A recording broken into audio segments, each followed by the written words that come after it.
तारीख थी 28 अप्रैल 2025। इस रात शंभू अपनी पत्नी और 23 साल की बेटी ज्योति सिंह के साथ बैठकर घर में खाना खाते हैं।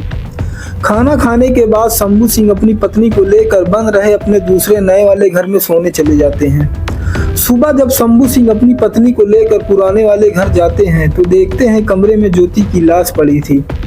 लाश के ऊपर एक भी कपड़ा नहीं था। ज्योति का गला और हाथ की दोनों कलाइयां कटी हुई थी। इस हत्याकांड ने पूरे कौशाम्बी को दहला दिया था। हालांकि पुलिस 2 दिन के अंदर ही ज्योति के हत्यारों को पकड़ लेती है, जिसका नाम सुरेंद्र सिंह पटेल था। तो आखिर कैसे पुलिस ने इस केस को 2 दिन में ही खुलासा किया? ज्योति और सुरेंद्र पटेल का आपस में क्या रिश्ता था और इस हत्याकांड की पूरी वजह क्या थी? तो चलिए सब कुछ जानते हैं डिटेल में आज के इस वीडियो में। दोस्तों, आपने एक तरफा प्यार में बहुत सारी कहानियां सुनी होंगी, लेकिन आज जो मैं आपको कहानियां सुनाने वाला हूं उसको सुनने के बाद आपका दिल दहल जाएगा। कहानी को शुरू करने से पहले इस चैनल को सब्सक्राइब कर लें, नया चैनल है, सपोर्ट करें। ये कहानी उत्तर प्रदेश के कौशाम्बी जिले की है। कौशाम्बी जिले में पश्चिम सरीरा नाम का एक गाँव है। इसी गाँव में शंभू पटेल अपने पूरे परिवार के साथ रहते हैं। शंभू पटेल पेशे से एक पोस्टमैन है। शंभू पटेल की 2 बेटियां व 1 बेटा है। बड़ी बेटी की शादी आज से करीब 4 साल पहले हो गई थी, जबकि छोटा बेटा प्रयागराज में रहकर पढ़ाई करता है। शंभू पटेल गांव में अपनी पत्नी और 23 साल की बेटी ज्योति सिंह के साथ रह रहे थे। ज्योति सिंह की पढ़ाई करने के साथ साथ घर पर सिलाई का सेंटर भी चलाती थी। सेंटर चलाकर ज्योति सिंह अपना पर्सनल खर्चा निकालती थी। ज्योति सिंह महज अभी 23 साल की थी। ज्योति सिंह अभी हाल ही में ग्रेजुएशन कंप्लीट की थी। ज्योति सिंह के पिता शंभू पटेल इन दिनों अपने घर से महज थोड़ी ही दूर पर अपना दूसरा मकान बनवा रहे थे। इस समय तक शंभू पटेल के परिवार में सब कुछ नॉर्मल चल रहा था। बड़ी बेटी की शादी आज से करीब 4 साल पहले हो चुकी थी। बेटा भी प्रयागराज में रह के पढ़ाई कर रहा था। तो वहीं छोटी बेटी ज्योति सिंह भी ग्रेजुएशन कंप्लीट करके घर पर ही सिलाई का सेंटर चला रही थी। शंभू पटेल का परिवार इस समय तक बहुत ही अच्छा चल रहा था। शंभू पटेल को इस बात की जरा सा भी भनक नहीं थी कि ये हंसता खेलता परिवार कुछ दिनों में उजड़ जाएगा। तारीख थी 28 अप्रैल 2025। इस दिन रात करीब 8 बजे शंभू सिंह अपनी पत्नी और 23 साल की बेटी ज्योति सिंह के साथ बैठकर खाना खाते हैं। खाना खाने के बाद शंभू सिंह अपनी पत्नी के साथ बन रहे नए वाले घर में सोने चले जाते हैं, जो पुराने घर से महज 20 कदम दूरी पर था। तो वहीं ज्योति सिंह भी खाना खाने के बाद उसी मकान की दूसरी मंजिल पर बने एक कमरे में सोने चली जाती है। अगली सुबह शंभू सिंह और उसकी पत्नी सोकर उठते हैं और पुराने वाले घर जाते हैं तो देखते हैं घर का दरवाजा अंदर से बंद है। शंभू सिंह सोचते हैं कि ज्योति अभी तक सो रही है, जबकि ज्योति सिंह हर सुबह 6 बजे सोकर उठ जाया करती थी। इसके बाद शंभू सिंह घर का दरवाजा खटखटाते हैं और जोर जोर से ज्योति को आवाज लगाते हैं, मगर घर के अंदर से कोई भी जवाब नहीं आता, जिससे शंभू सिंह थोड़ा परेशान हो जाते हैं। परेशान होने के बाद शंभू सिंह ज्योति को फोन लगाते हैं। फोन की पूरी घंटी बजती है, मगर ज्योति सिंह फोन उठाती नहीं है। यह सिलसिला थोड़ी देर तक चलता रहा। कुछ देर बाद जब शंभू सिंह को घर के अंदर से कोई भी जवाब नहीं मिलता तो शंभू सिंह बगल के घर के छत से कूदकर ज्योति के कमरे में जाने का फैसला करते हैं। जब शंभू सिंह दूसरे की छत से कूदकर ज्योति के कमरे में जाते हैं तो देखते हैं कि ज्योति के कमरे का दरवाजा बाहर से खुला हुआ है। और जैसे ही शंभू सिंह ज्योति के कमरे में जाते हैं तो एक ऐसी खौफनाक तस्वीर सामने आती है जिसकी कल्पना किसी ने नहीं की थी। बिस्तर पर ज्योति की लाश पड़ी थी। लाश के ऊपर एक भी कपड़ा नहीं था।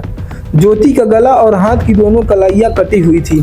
कमरे में चारों तरफ खून ही खून था। बगल में ज्योति का फोन और हथियार पड़ा हुआ था, जिससे ज्योति की हत्या की गई थी। इस मंजर को देखकर शंभू सिंह जोर जोर से रोते हुए चिल्लाने लगते हैं। शंभू सिंह की आवाज सुनकर मोहल्ले के लोग इकट्ठा हो जाते हैं। जब इस घटना की जानकारी पुलिस को दी जाती है तो पूरे जिले में हड़कंप मच जाता है। जिले के बड़े बड़े अधिकारी कई थाने की फोर्स लेकर घटना स्थल पर पहुंच जाते हैं और लाश को अपने कब्जे में लेकर पोस्टमार्टम के लिए भेज देते हैं। तो वहीं कमरे की जांच कराने के लिए फॉरेंसिक टीम बुलाई जाती है। लाश के ऊपर कोई भी कपड़ा नहीं था, जिससे सभी लोग ये अंदाजा लगा रहे थे कि ज्योति सिंह का पहले रेप किया गया होगा उसके बाद ज्योति सिंह का हत्या कर दी गई होगी। इस पूरे मंजर को देखकर लोगों के मन में कई सवाल भी उठ रहे थे। आखिर ज्योति का मर्डर किसने और क्यों किया था?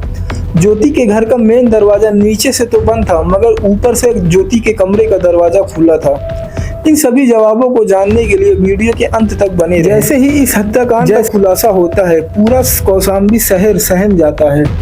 इसके बाद इस हत्याकांड की खबर पूरे इलाके में फैल जाती है। यह मामला देखते ही देखते मीडिया, सोशल मीडिया में बहुत ही ज़्यादा हाईलाइट हो जाता है।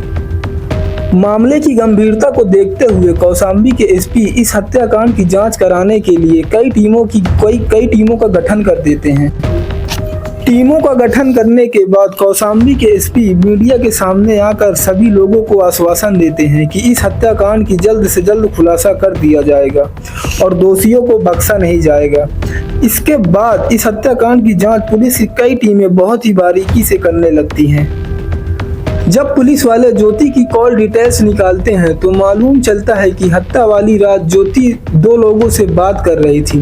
एक ज्योति के बहन का देवर था तो दूसरा रिश्तेदार था जिसका नाम सुरेंद्र सिंह पटेल था। सुरेंद्र ज्योति के पापा का भतीजा लगता था जो अक्सर ज्योति के घर आया जाया करता था। जैसे ही इस बात की जानकारी पुलिस को होती है, वैसे ही सबसे पहले पुलिस वाले ज्योति के बहन के देवर को उठा लेते हैं और पूछताछ करने के लिए थाने बुलाते हैं।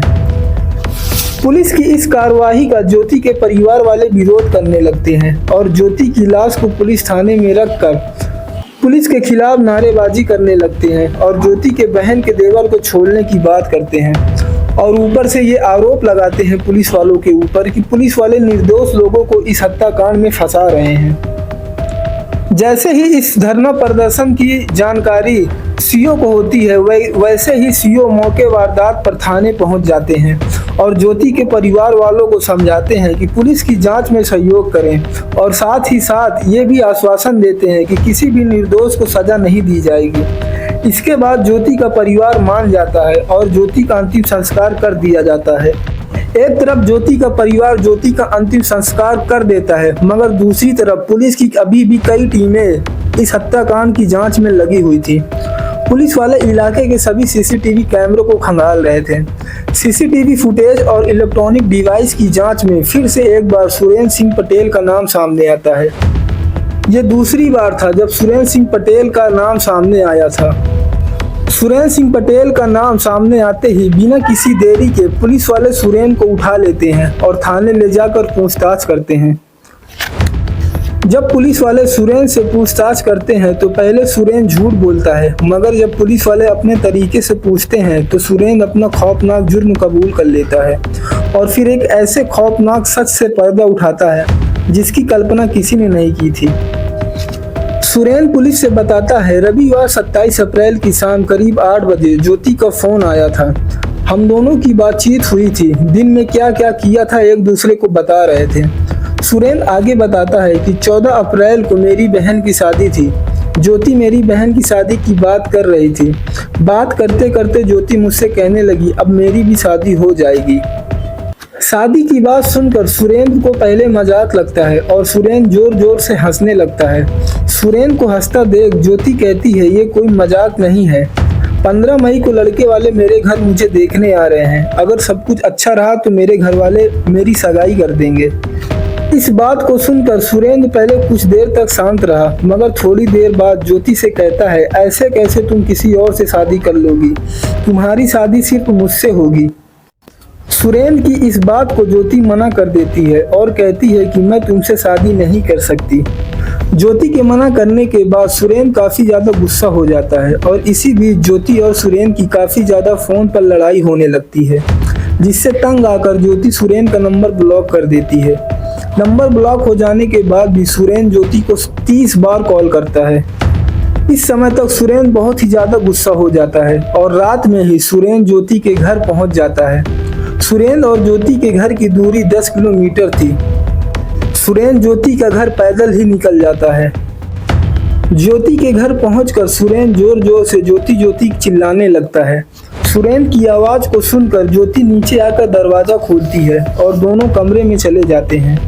कमरे में जाकर सुरेंद्र शादी को लेकर ज्योति से झगड़ा करने लगता है और देखते ही देखते सुरेंद्र ज्योति को मारने पीटने लगता है। जब सुरेंद्र का इतने से भी मन नहीं भरता तो सुरेंद्र ज्योति के गर्दन पर चाकू से हमला कर देता है। सुरेंद्र चाकू अपने घर से ही लेकर आया था, जिससे ज्योति की दर्दनाक मौत हो जाती है। जब ज्योति मर जाती है तो सुरेंद्र इस मामले को आत्महत्या दिखाने के लिए ज्योति की दोनों हाथों की कलाई काट देता है। तो सुरेंद्र ने जो किया, क्या उसको मोहब्बत कहना गलत नहीं होगा?